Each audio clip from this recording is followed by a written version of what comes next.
Welcome to today's Practical Planning Tip by ParkBridge Wealth Management. My name is Jonathan Shenkman, and I'm the President and Chief Investment Officer of the firm. I want to conclude our video series on planning for change with some thoughts on how it applies today in today's market and what investors can do to prepare for this inevitability.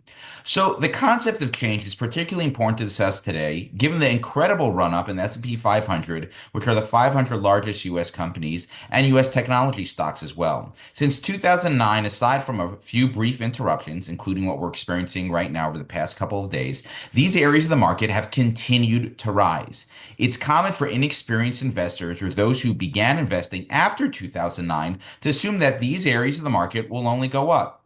As we see from the examples I highlighted in previous videos, things change and can do so on a dime. While I already highlighted how the technology sector imploded and took 15 years to recover, what's less well known is that from January 2000 through December 2009, the S&P 500 experienced no growth at all. That wasn't the only time in history where that popular area of the market remained stagnant for a decade or longer. Experiencing no growth for a decade can change the trajectory of an investor's financial life. So, what can an investor do to prepare for change? The best way to manage the inevitability of changing market and dynamics is to plan ahead. In the context of investing, this means always embracing a philosophy of portfolio diversification. Diversification is the concept of spreading your investments into multiple areas of the market. This necessitates having exposure to both large and small U.S. stocks, domestic and international stocks, stocks and bonds, and so forth. Note that diversification does not mean having accounts at a dozen different institutions. This is a mess and offers no diversification benefit at all. Diversification allows folks to manage risk in their financial life.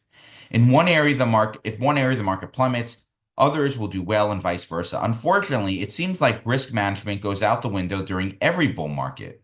Investors have a short-term memory. They only seem to remember the recent hot stock market while conveniently forgetting the past economic downturns and stagnant markets. It's hard to make changes when your current investments are doing well. After all, why make modifications if everything appears to be working? The reality is that failure to take steps to minimize your investment risk today can lead to much more challenging circumstances when markets shift and your investments drop in value. Concentrating investments instead of diversifying may set investors back years financially. We've seen this story repeat itself throughout history. Remember, the key to investing is managing risk so you can achieve your goals. It is not to gamble your financial future on one area of the market like the Nasdaq or S&P 500.